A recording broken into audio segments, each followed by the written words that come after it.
Kanaga mo kamwe inja ulenyo esoba muntu ngasoba okumota yime najitunulira. Moses Kayira aweze gyobukulu 27 nga mutuze we Makindye. Agamba nti ekiroto kino yakifuna mangu ddala nga yakawulira nti Papa Francis wa kukyalako mu Uganda. Bwatyo yatandika okukyusa emmotoka eno okusobola okufaananako n'ezo ezitambuza ab'ebitiibwa. Manyi nti nno ebintu okuyiiya kino kina nnyo kiyamba eggwanga n'abavubuka abangi bantwaga nabo basobola okuyiiya bwe baba nga balaba Papa agisembe najjo omukisa nabo baddamu amaanyi.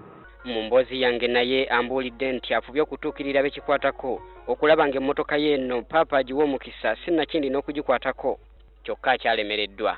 Nkuba omulanga yena n'aliwo nga bavunaanyizibwa ku kintu kino ensonga agitambuza abazirimu banga sijja kuno omuku omu naye banga abalumirirwa nga bakirabako badde bamufaako nga Papa agisembera najjo omukisa gonga ffe ndiddemu ku maanyi. Kayira agamba nti n'olunaku lw'eggulo yavuze emmotoka eno n'agyolekeza ku kisaawe Entebbe ng'ayagala Papa agirabeko kyokka yayise mu kkubo ddala n'agenda mu maka g'obwa pulezidenti. Ono agamba nti kijja kumukola bubi nnyo obutatuukiriza kirooto kye singa Papa asibula okuva mu ggwanga nga talabye ku mmotoka ye. Era ndaba nga kinkoze bubi nnyo kinziza nnyo mabega mu bintu byange mbadde nsuubira okukola eby'omu maaso ebibagana n'ebyokuyiiya. Kayira yantegeezezza nti agenda kukola ekisoboka kyonna okulaba nga Papa akwata ku mmotoka ye nga tannasiibula.